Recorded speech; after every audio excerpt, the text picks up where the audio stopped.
Asa gikan ang tubig nga minaog dito sa Consolacion proper during Typhoon Tino. So kani nga video atong subayon, ang ikaduha ni siya nga part sa video gikan dito sa ibabaw nga bahin sa Consolacion. Mao kini ang Barangay Garing. So nagsugod ko ani sa may Barangay Garing sa ilang bridge dapit. So atong subayon, panaog ngadto sa ubos kung unsay sitwasyon ug asa gikan ang tubig. So kaniniya makita ninyo naagi ubang mga parts sad nga na hanaw sa during sa baha. So ato lang subayon, at least makita ninyo, mao na ang purma sa atong sopa dito sa Barangay Garing sa barangay sa Konsolasyon. So kani siya, padung ni siya nga to sa dakong mall, exit katong dakong bridge sa highway, lahos niya siya sa dagat. Pero kani nga part sa video, second part video na ni siya, kaning sa may mountain area na ni dapit. So kaning Barangay Garing gipalibutan ni siya og mga bukid. Left and right niya facing sa dagat. Nagtapok ang bukid ani sa isig side niya kaning sa Barangay Garing. Kanina late na ni siya nga video.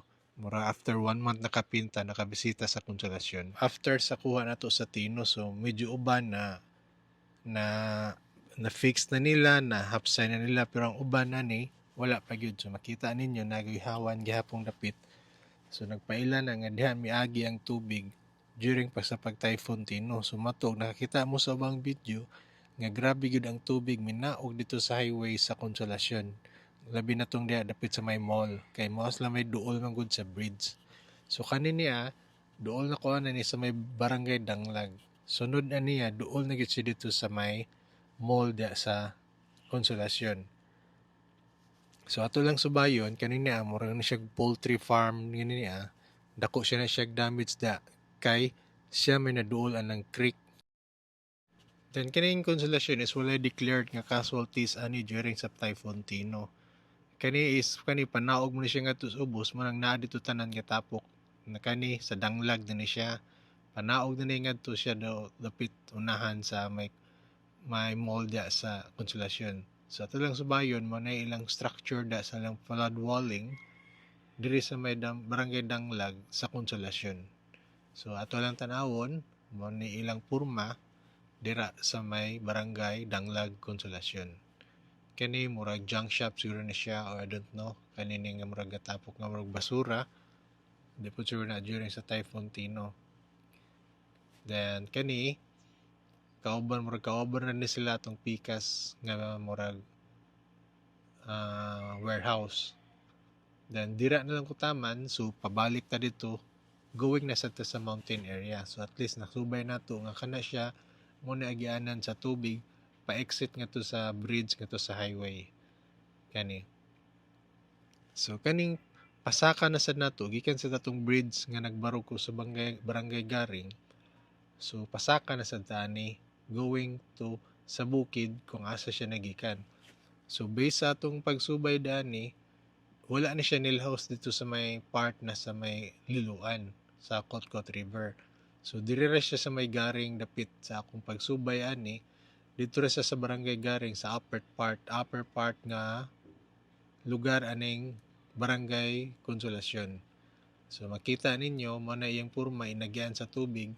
So kaning mga namurag nga pahak sa kilid mo lang sa nahinungdan nga mo tong grabe ang tubig that time kay syempre gilibutan mi sa mga habong nga mga bukid no na so niglumban lag agas nagdat town nan agi sa sapa. So panaog dito sa ubos so grabing daghana na siya.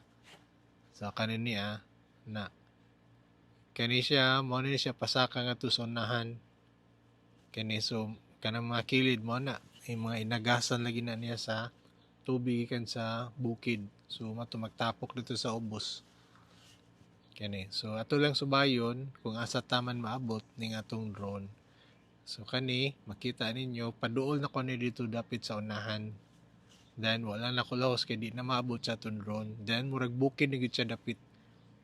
Ana. So tanawa lang ninyo mo na purma sa agianan sa tubig during sa Typhoon Tino nganong grabe ang tubig minaog dito sa ubos during that time nga almost mga 8 meters gikan sa riverbed niya ana. So kani pabalik na ko ani kay murag di na maabot dito. So kani pabalik na ko ani. So makita ninyo ang Barangay Garing gilibutan gyud no sa mga bukid aning Konsolasyon. So inana sa kanindot tan-awon sa ibabaw nga murag daghan kayong bukid pero uban aning part sa Pika side aning sa left is nagi uban murag napahak gyud or gikwari. So diri na lang ko taman and daghang salamat og amping.